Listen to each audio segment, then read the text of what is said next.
వందనాలండి. ఈరోజు June 9 Bible జీవితాలను మారుస్తుంది అనే సత్యం మరొకసారి జ్ఞాపకం చేసుకుందాం.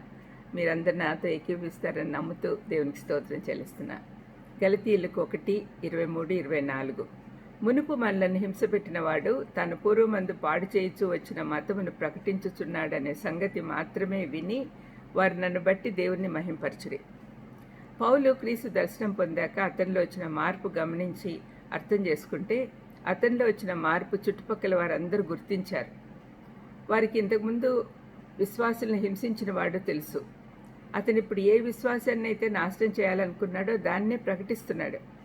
పౌల్లో వచ్చిన అద్భుత మార్పును గురించి ఎలాంటి అనుమానాలు లేకుండా యూదయలోని సంఘమంతా నమ్మి ప్రభువును స్తుతించారు. దేవుడు ప్రకటించిన మంచి వార్త అంటే సువార్త మాత్రమే మనుషులు మార్చగలదు. మనం ఇంతకుముందు చదువుకున్న వాక్య భాగంలో హింసకుడు విశ్వాసాన్ని నాశనం చేసేవాడు మారిపోయి విశ్వాసాన్ని ప్రకటిస్తూ ఉన్నాడు. పాపులలో ప్రాముఖ్యుడైన వాడు ఇప్పుడు మాదిరి విశ్వాస అయ్యాడు. అతని శత్రువులు ఇప్పుడు అతనికి పరిశుద్ధులు సహోదరులుగా కనపడుతూ ఉన్నారు.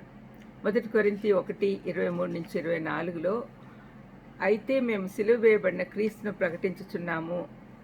ఆయన యూదులకు ఆటంకంగాను అన్యులకు వెర్రితరంగాను ఉన్నాడు.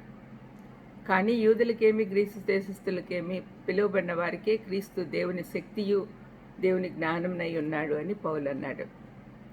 ఒక చర్చ్ బయట మేము సిలువ వేయబడిన క్రీస్తును ప్రకటిస్తున్నాము అనే బైబిల్ వచనము బోర్డుపై వ్రాసిపెట్టారు. నెమ్మదిగా చెట్ల తీగలు పెరిగి మొదట సిలువ వేయబడిన అనే పదాన్ని కప్పేసింది. అప్పుడు క్రీస్తును ప్రకటిస్తున్నామనేది మిగిలింది. తర్వాత క్రీస్తు కూడా కప్పబడింది. ఆ తర్వాత ప్రకటిస్తున్నామనేది కూడా కప్పవేయబడింది. ఆ తర్వాత మందిరం పాడుబడిన మందిరంగా నిలిచిపోయింది. ఈ కట్టడము సువార్త ప్రకటించడంలో వచ్చిన మార్పును సూచిస్తుంది. బోధలు సిలువను గురించి లేకపోతే ప్రజలను రక్షణలోకి నడిపించవు. పాపపు ఒప్పుకోలు ఉండదు. చాలామంది కేవలం యేసుప్రభు మంచివాడు, ఆయనలాగా మనం ఉండాలి అని మాత్రమే చెప్తున్నారు. ఇది అందరినీ ఉత్తేజపరుస్తున్నాయి ఈ బోధలు. నెమ్మదిగా క్రీస్తు అనేది కూడా పోయి నైతిక విలువలు మాత్రమే నేర్పిస్తారు. అయితే సిలువ యొద్ద మాత్రమే పాపక్షమాపణ పవిత్రత వస్తాయి. కాబట్టి సిలువ లేని బోధలు వ్యర్థం. రక్షణ లేకపోతే తీర్పు నిత్యజీవం గురించి చెప్పే అవకాశం కూడా ఉండదు. యేసుక్రీస్తు మన కొరకు చనిపోయి పాతి పెట్టబడి 3వ రోజున తిరిగి లేచాడని నమ్మితే వ్యక్తిగత విశ్వాసంపైనే మన నిత్యజీవం ఆధారపడి ఉంటుంది. ఆయన ద్వారా మాత్రమే నిత్యజీవానికి మార్గము అనే సత్యము తెలుసుకోవాలంటే బైబిల్ ఒకటే మార్గం. దేవుని మనసు తెలుసుకొని ఆయన చిత్త ప్రకారం నడుచుకోవాలంటే కూడా బైబిల్ మూలం.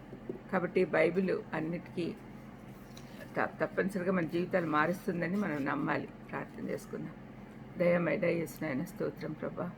ఇదిగో తండ్రి, బైబిల్ మా జీవితాలను మారుస్తుంది కాబట్టి మేము ఎప్పుడు కూడా నిర్లక్ష్యం చేయకుండా బైబిల్ను పదే పదే చదివేదానికి నేర్పించమని యేసుక్రీస్తు నామమున వేడుకుంటున్నాను తండ్రి.